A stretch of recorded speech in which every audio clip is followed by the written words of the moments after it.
welcome again. Welcome to my podcast. And we're going to do a new meditation of falling in the arms of God with our beloved Teresa of Avila. This is your Pastor Yeti. Willing your way.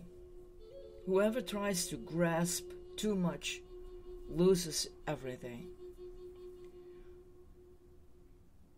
This, it seems to me, is what will happen here. Doing our own will is usually what harms us. As we walk with God, it is easy to return to running ahead with our own will.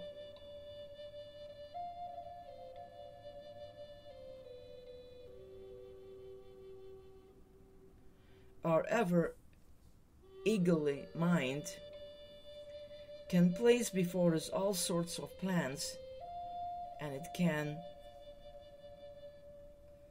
even convince us that these plans are God's will. We have been beholden to the whim of our own will and ego for so long that it can, for most of us, be a lifelong process to constantly return to the divine desire.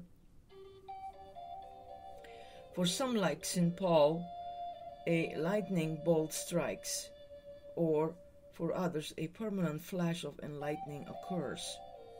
But for most, it is a long transitional phase of returning to the Spirit. Just the very mention of the word will can immediately raise a feeling of protective defiance within us. It is our will, after all, that enables us to engage in our daily living, or so we believe.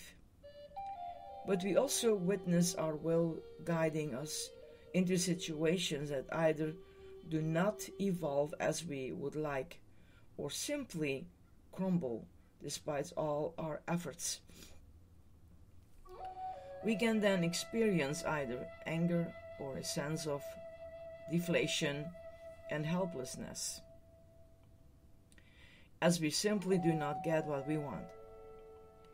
When this occurs frequently, life can seem too hard, and we either fall into depression or we rally our will even more and push with all our might to make things happen as we desire. Life was not meant to be so difficult, and as we embrace a more spiritual way of being, this is one of the greatest lessons and gifts that we are given.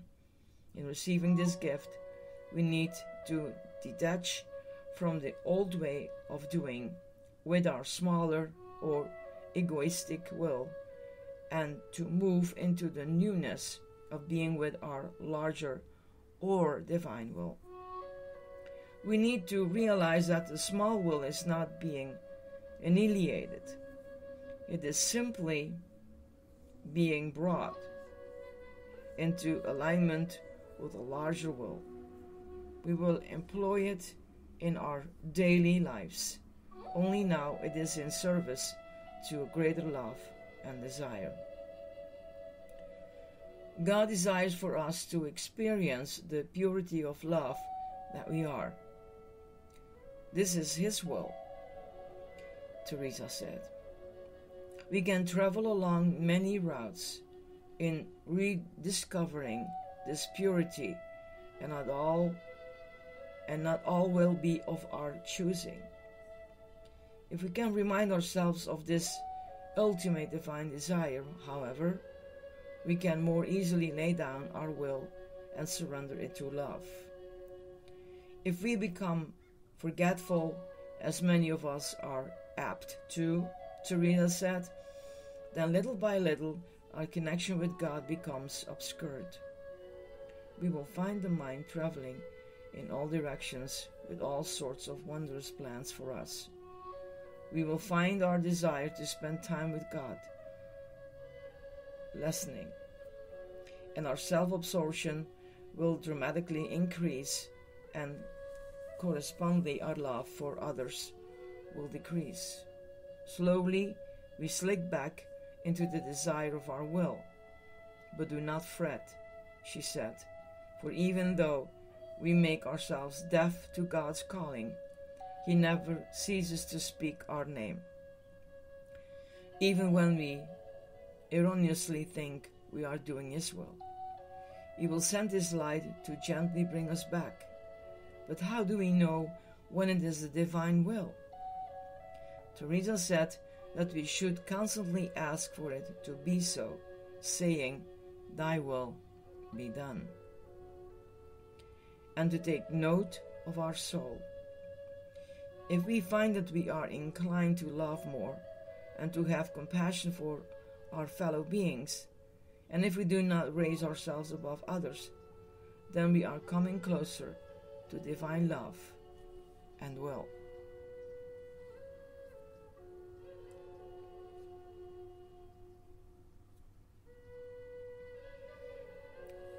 Now, as our life is always very busy, let's take a moment of coming to a silence in meditation time, and again in your time. Come into your place of quiet. Invite your small will to enter.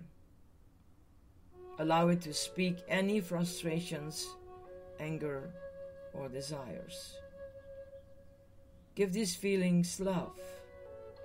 Now, invite your larger divine will to enter. Let it love your smaller will. Let the two merge together in a loving embrace. Allow yourself to be.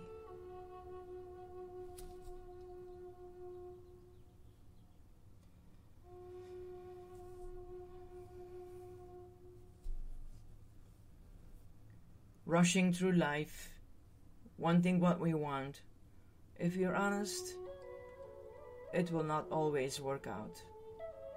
Is it wrong to have desires, to will something that you want? I think there's nothing wrong with it. What is a desire that never stops, and the desire that takes us away from the divine? And the world can easily work on that so badly that we lose the most beautiful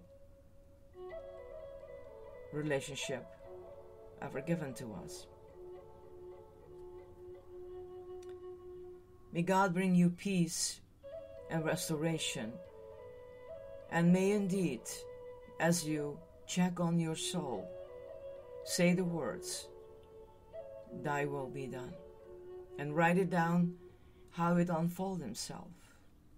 And may God bless you and protect you. This is your Pastor Yeti. Bye-bye.